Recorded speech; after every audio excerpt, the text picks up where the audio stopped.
한 남자가 있었습니다. 그는 제 얘기는 아니니까요. 네, 배신의 아이콘이었습니다. 그는 선생을 팔았습니다. 그것도 작별의 인사를 통해서 자신의 스승을 팔았습니다. 또 다른 남자가 있습니다. 그는 자신의 스승을 3번이나 부인했습니다. 그런데 그 결과가 왜 달라졌을까요? 배신이라고 하는 모습은 똑같았는데 그 결과가 달랐습니다. 왜냐하면 그들에게는 마음속의 방향이 달랐기 때문입니다. 정말 우리가 어떻게 살다 보면은 방향이라고 하는 어느 곳으로 가야 될지 생각할 때가 있습니다. 이러한 방향이 우리들에게는 얼마나 중요한지 생각하게 됩니다. 또 한 무리들이 있습니다. 그들을 우리는 제사장이라고 하는데요. 사도행전 6장 7절에 보면 허다한 제사장의 무리가 등장을 합니다. 이 사람들은 어떤 사람이냐면 우리가 사도행전 6장에 보면 복음이 전파되고 그들 중에 어떤 일부가 제사장, 유대인들에게도 복음을 전한 것입니다. 그런데 이 허다한 제사장은 자신이 평생 살아가야 될 방향이 뭐냐면 오늘날 목사처럼 평생 그들의 직업이 제사장, 유대교에 묶어서 살기로 작정한 사람들입니다. 그런데 그들이 자신의 직업을 포기한 것입니다. 왜냐하면 그들에게 복음의 능력이 얼마나 컸냐면 그들은 자신의 직업, 성공으로 가야 될 길을 바꾸어서 이 도에 복종하기로 합니다. 왜냐하면 그들 마음 가운데 복음이라고 하는 방향이 명확했기 때문입니다. 그러면 우리는 생각하게 됩니다. 우리의 인생의 방향은 어디인가입니다. 오늘 청년들은 헌신 예배를 드리게 됩니다. 그런데 여러분들의 방향은 어디이신가요? 우리는 생각하게 됩니다. 이건 단순히 청년들만의 얘기가 아닙니다. 우리가 순간순간 우리의 삶의 방향이 어디에 있는지 항상 물어보게 됩니다. 오늘 우리가 이제 읽었던 본문은 베드로전서 말씀입니다. 베드로전서는 이제 베드로가 죽기 직전이니까요. 약 한 AD 60년 정도에 기록되어졌다고 우리가 알고 있습니다. 근데 그때가 어떤 때냐면요. 슬슬 핍박이 시작했던 때입니다.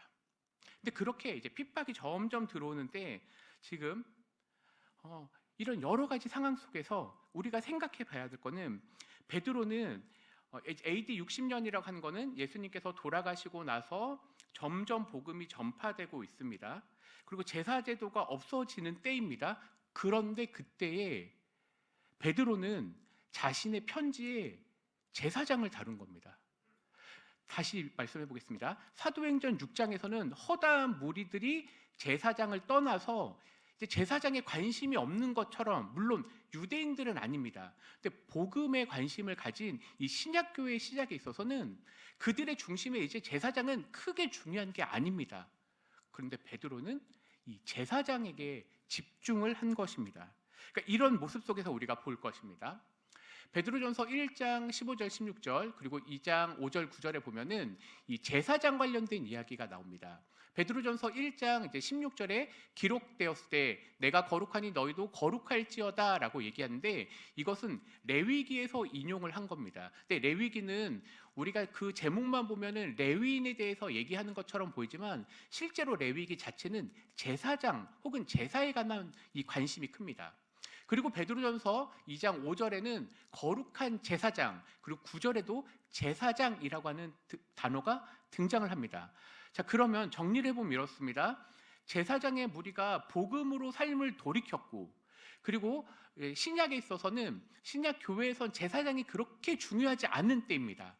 그리고 핍박이 시작하는 이런 복합적인 상황 속에서 베드로는 왜 제사장이라고 하는 단어를 갖고 이슈를 삼았냐 이겁니다. 왜냐하면 베드로의 가장 큰 관심은 거룩이었기 때문입니다.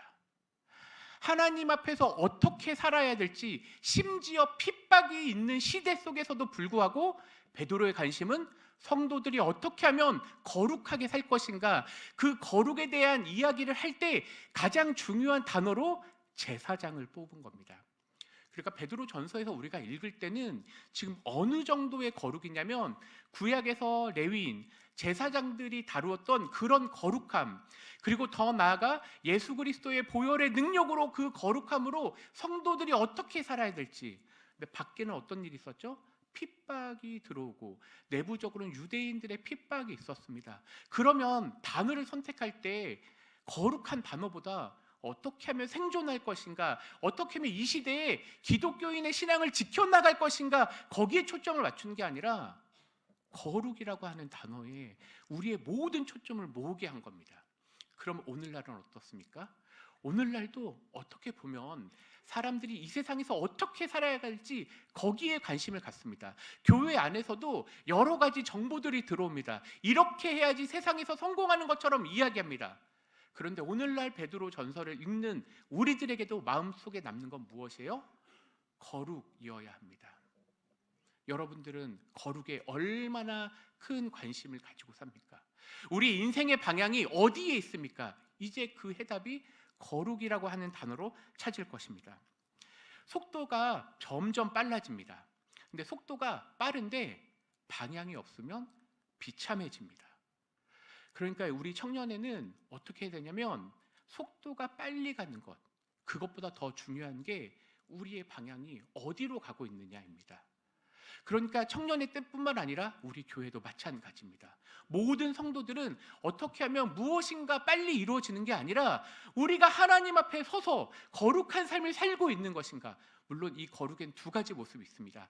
하나님께서 우리를 거룩하게 하셨담과 동시에 그리고 우리 스스로 거룩하게 살기로 작정해야 된다는 것입니다. 이제 이걸 가지고 오늘 말씀을 보도록 하겠습니다.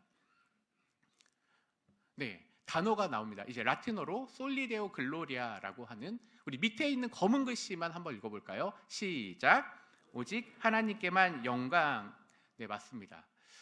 제가 얼마 전 고등부 수련회를 갔습니다. 청년회 때인데 고등부 얘기를 잠깐 하겠습니다.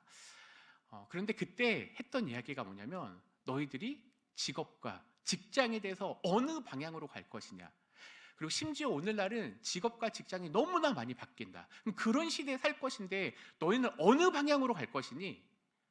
제가 드릴 수 있는 해답은 이거밖에 없었습니다. 오직 하나님께만 영광입니다. 여러분들이 어느 사회에 속해 있든지 어느 직업을 갖든지 우리의 삶의 초점이 내가 아니라 하나님께 영광 돌리는 삶, 이것은 종교개혁 때부터 이들이 목숨을 걸고 지켰던 것입니다. 그들은 왜냐하면 그 무엇, 사람의 그 무엇으로 가는 것이 아니라 오직 하나님께만 영광을 초점을 맞춰서 거기에 직업을, 거기에 직장을, 거기에 가정을, 거기에 내 인생의 방향을 정하는 것입니다. 우리의 방향은 여기 있습니다. 하나님께 방향을 맞춰서 한 걸음 한 걸음 가는 것입니다. 그런데 이 말씀을 읽을 때 우리의 마음이 사실 편치 않습니다. 어떻게 하는 것이 거룩한 것인지, 어떻게 사는 것이 하나님께 영광 돌리는 것인지, 이것은 우리가 말씀을 통해서 차곡차곡 배워야 합니다. 그래서 순간순간 우리는 선택을 해야 됩니다. 어떤 선택을 하냐면 이것이 하나님께 영광 돌리는 삶인지 아니면 나의 유익 혹은 나만을 위한 것인지입니다. 그래서 이 솔리데오 글로리아를 기억하시면서 내 인생의 방향, 그리고 혹시 우리 부모님들은 자녀를 놓고 기도하실 때도 마찬가지입니다. 내 자녀가 취업을 해야 되고 결혼을 해야 되는데 어디에 방향이 있어야 되죠? 오직 하나님께만 영광입니다. 만약 그들의 인생이 생각처럼 풀리지 않을 때가 있습니다. 그런데 그때도 우리가 포기하지 말아야 될 것은 오직 하나님께만 영광입니다. 우리 청년회 때 우리가 기억해야 됩니다. 사실 이렇게 살라고 말은 하지만 실제로 문제 앞에 내가 서면 하나님이 들리지 않습니다. 하나님이 보이지 않습니다. 왜냐하면 내가 더 중요하다고, 혹은 세상의 목소리가 너무나 크기 때문입니다. 그래서 다시 한번 얘기를 한 겁니다. 우리의 인생의 방향은 오직 하나님께만 영광입니다. 사실 이 한 가지만 가져가도 충분할 것입니다. 우리의 인생의 방향뿐만이 아니라 여기 계신 모든 성도들이 내 삶은 하나님께만 영광 돌리는 삶이 되고 싶습니다. 이 고백이 우리의 고백이 되어야 하겠습니다. 그런데 이렇게 함에도 불구하고 우리는 순간순간 여러 가지 고민을 한다고 하였습니다. 그런데 이 고민들이 어떤 고민인가 생각해 보니까 베드로전서에 보면은 11절 이제 두 번째 줄입니다. 영혼을 거슬러 싸우는 육체의 정욕을 제어하라는 말씀입니다. 이제 제가 그러니까 신학대학교를 잠깐 다닐 때 그때 저희 강사분으로 사랑의 교회 오정현 목사님이 오셨어요. 근데 오셨는데 어떤 얘기를 하냐면 그래도 다들 열심히 이제 신학하겠다고 이제 작정을 하고 온 이 학교에서 첫 수련회 때 들은 말씀이 불쌍하다였습니다. 불쌍하다.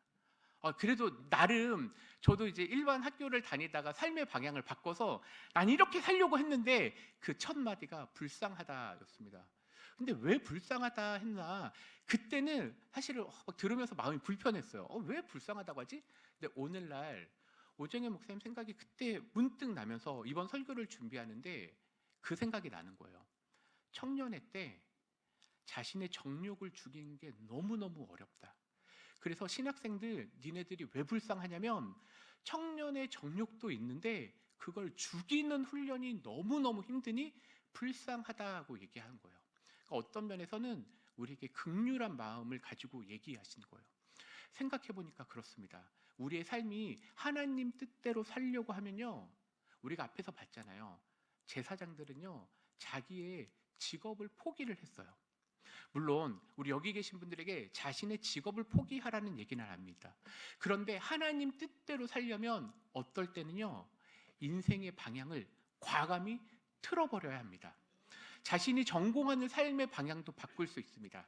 자기가 하나님을 더 섬기기 위해서, 하나님을 더 따르기 위해서 직업과 직장을 바꿀 수도 있습니다. 그렇게 우리는요 때로는 싸워야 합니다. 이것이 오늘날 우리가 가야 됩니다. 근데 오늘날 시대는 뭐라고 얘기하죠? 한번 말씀을 보겠습니다. 디모데후서 3장 우리 2절부터 4절인데요. 좀 길지만 같이 한번 읽어보겠습니다. 시작. 사람들이 자기를 사랑하며 돈을 사랑하며 자랑하며 교만하며 비방하며 부모를 거역하며 감사하지 아니하며 거룩하지 아니하며 무정하며 원통함을 풀지 아니하며 모함하며 절제하지 못하며 사나우며 선한 것을 좋아하지 아니하며 배신하며 조급하며 자만하며 쾌락을 사랑하기를 하나님 사랑하는 것보다 더하며. 이런 시대에 살아가야 돼요. 몇 가지인가요? 셀 수 없죠. 근데 이것들과 싸워야 돼요. 하나님 뜻대로 거룩한 삶을 가려면, 그러려면 이 모든 것하고 싸워야 돼요. 자신 있으신가요? 전 사실 자신이 없습니다. 이거대로 사는 게 너무너무 어렵습니다. 사람들은 하나님 사랑하는 것보다 이 세상에서 성공하라고 얘기를 합니다. 그렇게 사는 것, 그리고 자기를 사랑하라고 얘기하는 이 시대 속에서 지금 저는 시대에 안 맞는 얘기를 하고 있어요. 베드로도 시대에 안 맞는 얘기를 했어요. 뭐 하라고요? 거룩하라고. 이번에 저희가 청년회에서 수련회를 가죠. 혹시 청년회 수련회 주제가 뭔지 아십니까? 네, 뭐라고요? 네, 좋습니다. 네, 포스터를 준비했습니다. 교회 오빠입니다. 혹시 여기에 있는 우리 청년들 누군지 알고 계시나요? 네, 어떤 사람은 알고 어떤 사람은 모를 것 같죠. 네, 그게 이제 이 포스터가 담긴 의미입니다. 한번 꼭 찾아보시고 답을 아시는 분은 저에게 연락 주시면 제가 맛있는 것도 드리도록 하겠습니다. 네, 청년들은 제외입니다. 교회 오빠라고 하는 이 주제를 정했을 때 이번 수련회는요 바로 레위기를 가지고 말씀을 나누려고 합니다. 저도 교회 오빠였습니다. 네, 여기에 상당한 분들이 다 교회 오빠들이시죠. 네, 그런데 앞에서 이런 선한 싸움을 해왔던 것입니다. 주님 뜻대로 살려고 하니까 너무나 포기해야 될 게 많았고, 그리고 의외로 교회 오빠들이 인기가 없습니다. 왜냐하면 거룩하게 산다는 것이 너무나 어렵기 때문입니다. 그러니까 이런 사람들을 만나라고 지금 저는 얘기할 겁니다. 그런데 뿐만이 아닙니다. 저는 간단하게 한 3가지 정도를 얘기하려고 하는데요. 첫 번째는 오빠들을 위한 얘기입니다. 거룩한 남성이 되어야 됩니다. 우리 남자들분만 함께 읽겠습니다. 베드로전서 2장 11절 시작. 영혼을 거슬러 싸우는 육체의 정욕을 제어하라. 아멘. 오늘날 수많은 사람들이, 수많은 가정이 육체의 정욕 때문에 무너지고 있습니다. 근데 레위기는 후반에 가면은 이렇게 남자들이 어떻게 살아야 될지를 많이 다루고 있습니다. 제가 이걸 좀 자세하게 다루지 않는 것은 사실은 이렇게 우리가 성경 말씀으로 읽기에 좀 이렇게 가벼운 얘기가 아니기 때문에 그렇습니다. 신체에 관련된 얘기도 너무 많이 등장을 하고요. 그런데 거기에서 하고 있는 말은 뭐냐면요, 이것들을 통해서 육체의 정욕을 제어하라는 것입니다. 오늘날 교회 오빠들이 이것에 무너지고 있습니다. 그러니 쉽지가 않으니 거룩한 남자 교회 오빠가 되기 위해서는 육체의 정욕을 제어할 필요가 있습니다. 두 번째는요, 거룩한 여성입니다. 우리 여성분들만 한번 베드로전서 2장 12절 같이 한번 읽겠습니다. 시작. 네, 자, 감사합니다. 행실을 선하게 가져와 또 너희 선한 일을 보고입니다. 이제 여성분들에게 하는 얘기죠. 오늘날 결혼하려면 조건이 뭐가 있을까요? 우리 청년들은 사실 그거에 대한 고민을 할 겁니다. 거룩한 오빠가 좋을까요? 아니면 돈을 잘 벌고 잘생긴 오빠를 좋아할까요? 우리 권사님들, 집사님들 선택하셨잖아요. 그래서 교회 오빠 선택해서 기쁘세요? 안 기쁘세요? 네, 대답이 몇 분만 하셔서 네, 정말 크게 들린 겁니다. 다시 한번 얘기해 보겠습니다. 우리 집사님, 권사님들 봐. 거룩한 우리 교회 오빠들하고 결혼하셔서 좋아요, 안 좋아요? 네, 맞죠. 그런데 그렇게 교회 오빠들하고 사는 게 쉽지가 않아요. 왜요? 그거는 어떨 때 포기해야 되거든요. 그 거룩한 남성을 선택하려면요, 거룩한 여성이 되어야 돼요. 근데 오늘 본문은요, 행실을 선하게 가져라고 했는데 아름답고 착한이라고 번역이 돼요. 그러니까 오늘날 사람들은, 친구들은요, 우리 청년들 잘 보세요. 이제 결혼할 때가 되면 친구들이 어떤 남편이다 소개를 할 거예요. 그런데 이 남편의 직업 벌이, 그리고 이 사람의 학력을 볼 거란 말이에요. 결혼 잘했어 못했어는 지평수로 평가를 할 거란 말이에요. 그런데 오늘날 성경은 뭐라고요? 행실을 착한 거룩한 오빠를 만나라고요. 너무 어렵죠. 미안해요. 근데 그렇게 가는 게 우리가 살아가야 될 길이에요. 안 그러면요, 우리는 이렇게 될 것입니다. 머릿속으로는 거룩한 남성을 얘기하지만 실제로 내 마음은 이쪽을 향하고 있습니다. 앞에서 얘기했던 세상을 사랑하고 자랑하고 싶고 하나님보다 돈을 사랑하는 그런 쪽으로 가고 싶은 게 계속된 싸움이 될 것입니다. 그래서 우리 청년은 어떤 게 필요할까요? 우리 베드로전서 2장 12절 우리 청년들만 한번 읽겠습니다. 시작. 하나님께 영광을 돌리게 하려 함이라. 아멘. 청년의 때의 목표, 결혼의 목표, 취업의 목표는요, 오직 하나님께만 영광입니다. 결혼의 방향이 이것이라고 말하기가 너무나 사실 미안할 정도입니다. 왜냐하면 많이 포기해야 됩니다. 그냥 포기하는 게 아니라 거룩한 삶을 살기 위해 하나님께 삶을 방향을 맞추려면 내가 포기해야 될 게 너무나 많습니다. 근데 그 삶으로 저는 여러분들을 초대할 것입니다. 왜냐하면 그것이 참된 인생의 길이기 때문입니다. 베드로전서 2장 9절에 너희는 택한 족속이요 왕같은 제사장들이요 거룩한 나라요 그의 소유가 된 백성이니 이는 너희를 어두운 데서 불러내어 그의 기이한 빛에 들어가게 하시니에 아름다운 덕을 선포하게 하려 하심이라. 거룩한 청년으로 산다는 것은 이제 아름다운 덕을 선포하는 것입니다. 때로는 복음을 전해야 됩니다. 그런데 우리가 매 순간 복음만 전하는 게 아니라 내가 속해져 있는 직장 그리고 우리의 가정에서 아름다운 덕, 그런데 그것에 대해서 또 우리 신앙의 선배들은 이렇게 얘기했습니다. 코람데오, 오늘 하루도 하나님 앞에서 살라는 겁니다. 이제 설교를 한번 정리해 보겠습니다. 저는 두 가지를 얘기했습니다. 청년의 삶, 아니 우리 인생의 방향은 솔리데오 글로리아, 오직 하나님께만 영광. 그 삶을 살기 위해서 내가 오늘 하루를 사는 방법은 오직 오늘 하루도 하나님 앞에서 코람데오입니다. 이거는 청년의 때뿐만이 아니라 우리 여기 속해져 있는 모든 성도님들의 인생의 방향이 아닌가 싶습니다. 우리는 지금 어디로 가고 있습니까? 우리의 방향은 어디입니까? 내가 하루하루 살아가는 그 삶의 모습은 어떻습니까? 하나님이 계십니까? 아니면 내 자신의 싸우고 있는 모습을 보고 있습니까? 물론 저도 그런 모습 싸우고 있습니다. 그런데 우리가 놓치지 말아야 될 건 방향입니다. 내 인생의 방향은 오직 하나님께만 영광입니다. 그렇게 우리는 레위기를 통해서 하나님 말씀을 배워보려고 합니다. 그렇게 하나님께서 우리들에게 주시는 그 인생의 방향, 그리고 그걸 살기 위해서 나는 오늘 하루를 어떻게 살아야 될지 레위기를 통해서 우리 청년들과 말씀을 나누려고 합니다. 우리 성도님들 함께 기도해 주시기 바랍니다. 마지막으로 이제 이 부분을 보겠습니다. 전도서 11장 9절에서 12장 2절입니다. 청년이요, 내 청년의 날들을 마음에 기뻐하여 마음에 원하는 길들과 내 눈이 보는 대로 행하라. 이게 좋은 말이 아니라 한번 네 맘껏 한번 살아봐라. 그런데 그 밑에 줄에 뭐라고 되어 있냐면요, 그러나 하나님은 이 모든 일로 너를 심판할 거라. 경고의 말씀입니다. 우리는 청년의 때 교회를 다니지만 내 맘대로 살고 싶은 것이 항상 있습니다. 그 내면 가운데 싸움이 계속 있습니다. 그런데 그때 전도서는 얘기하는 거예요. 그래, 너 마음껏 한번 살아봐. 그런데 하나님은 심판하시는 하나님이야. 그런즉 근심이 내 마음에서 떠나게 하며 악이 내 몸에서 물러가게 하라. 이게 뭐냐면요, 거룩함을 위해 싸우라는 거예요. 거룩함을 위해서 싸우라는 것. 왜냐하면 청년의 때는 다 헛되다. 이 헛되다는 게 이게 번역하는 게 좀 어렵지만 설명을 하면 덧없다, 한순간이다 이거예요. 우리가 지금 우리 청년부는 앞에서 청년에는 앞으로 10년, 20년 결혼 하기 전에, 그리고 이 젊을 때 우리 인생의 방향이 내 맘대로 내가 기뻐하는 대로 시간을 쓰고 돈을 쓰고 이렇게 막 칠 거예요. 근데 그때 기억하라는 거예요. 하나님이 심판하시는 분이야.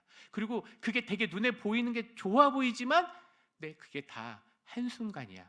그래서 12장 1절은요, 히브리어는 이렇게 얘기해요.